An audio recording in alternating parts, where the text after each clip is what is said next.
today, we're pulling back the curtain on something that pretty much governs our entire lives, but we rarely ever stop to think about it: the hidden rules of communication.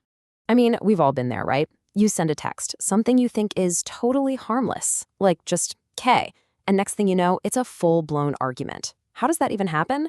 Well, it's because there are all these invisible rules at play every time we try to connect with someone. But what if you could actually see those rules? What if you could learn them and use them to make every conversation clearer and more effective? That's exactly what we're going to do. We're going to break down the principles, the ethics, and the hands-on skills that can really transform the way you communicate. Okay, so first things first, we have to start with the absolute foundation. These are the core principles that are always running in the background, whether you're texting, in a huge meeting, or just talking with your family. So these 3 rules you see here, they're basically the laws of physics for conversation. Let's run through them. First up, it is irreversible.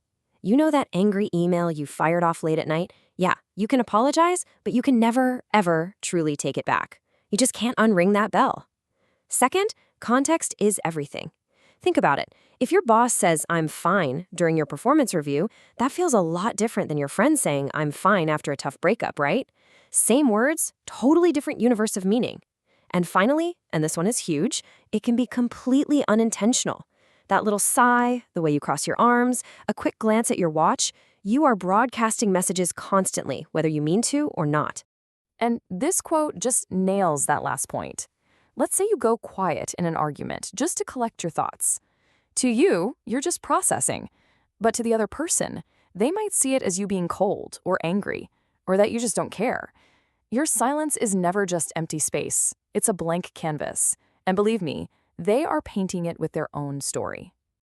So, if everything we say is permanent and we're always sending messages, well, that gets our words a ton of power, which means we have a huge responsibility. That's why just knowing the rules isn't enough. We need an ethical compass to guide us. So let's take a look at what that is.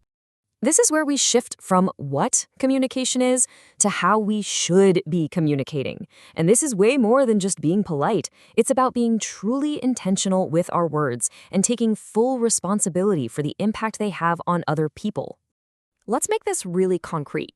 On one side, you've got the stuff that tears people down, spreading a nasty rumor online, calling out a colleague in a group chat.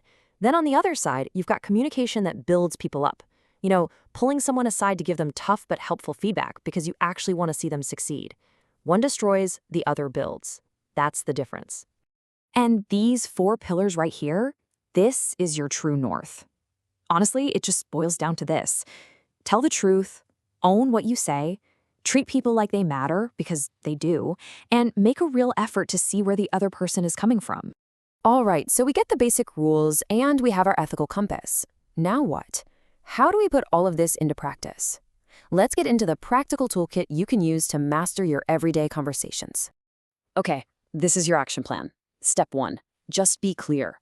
Cut out the confusing jargon and say what you mean. Step 2, and this one is a serious game changer, listen to understand, not just to plan your comeback.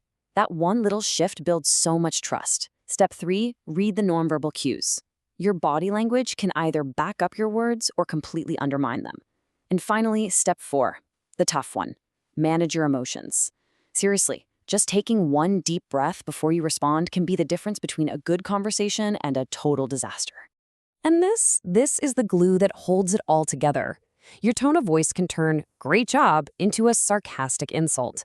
It's the music playing behind the words, and a lot of the time, the music is what people really hear. So, let's bring it all home. We've talked about the unbreakable rules, our ethical guide, and the practical skills. What's the big picture here? It really all comes down to these 3 connected layers. You need to know the fundamental rules of the game. You need to play with a strong set of ethics, and you have to constantly practice the skills to get better. Take any one of those away and the whole thing kind of falls apart. And here's the most important takeaway. Great communicators aren't born, they're made. This isn't some magical gift. It's a skill you build, which means you have the power to become a better communicator. It all starts with being conscious of the rules, being guided by ethics, and putting in the practice. Every single conversation, every email, every text, they're all building blocks. You are literally constructing your relationships and your reality with your words. So I'll just leave you with this one question to think about. What kind of world are you building?